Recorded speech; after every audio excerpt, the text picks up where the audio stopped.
mayroon lang tayong problema sa fuel gauge. Kahit full tank yung tangke natin, puno ng gasolina, ayaw umangat ng pointer ng gauge. So, Yung isang paa may reading, yung isa tatlo kasi yan, yung isa ground. Iangat ko to. Mapapansin natin tumataas na yung fuel gauge. So ayun, mayroon tayong unit dito na MIUI 125. mayroon lang tayong problema sa fuel gauge. Kahit full tank yung tangke natin, puno ng gasolina, ayaw umangat ng pointer ng gauge. So ayun, chinek naman natin yung floater buo. At sunod kong chinek dito yung mga wiring kung buo. Wala namang problema tayo sa wiring. Ang susunod natin titingnan yung pinaka panel gauge, i-check natin. Yung floater, ayun, floater, okay naman yun.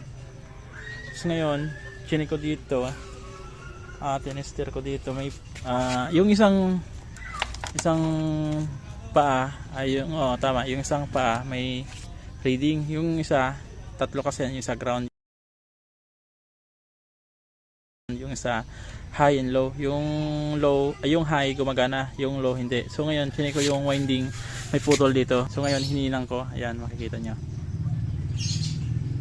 kita ba yan, ito yung hininang natin. So ngayon titesting natin kung papalo na yung itong pointer ng gauge.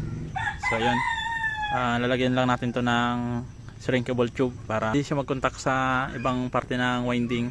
Alright, so ayun, kinabit muna natin yung battery at itong float switch, at ito yung monitor ng ating gauge. So ngayon nakababa itong float, so ngayon naka-empty. Ngayon iangat natin to kung gagana sa high. Iangat ko to kung tataas to.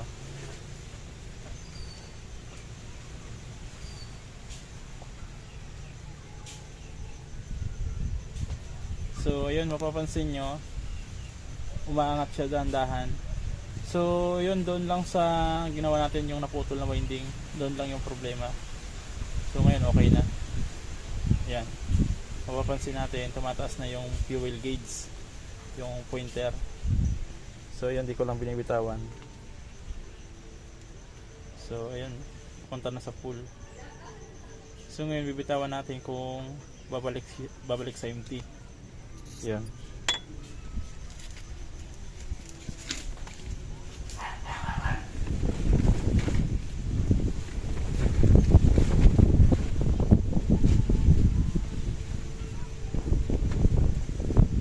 So ngayon i-empty talaga natin kasi hindi siya masyadong nakababa. Ayan, kababa. So ayan, nasa kalagitnaan na siya. Nasa kalagitnaan na yung pinaka point. So ayan, alright, okay na to. So ibabalik ko na lang to. So ayan, kinalas ko yung grab bar, yung upuan, yung tangke tinanggal ko rin. So ayun, naglalaro na yung fuel gauge. Alright.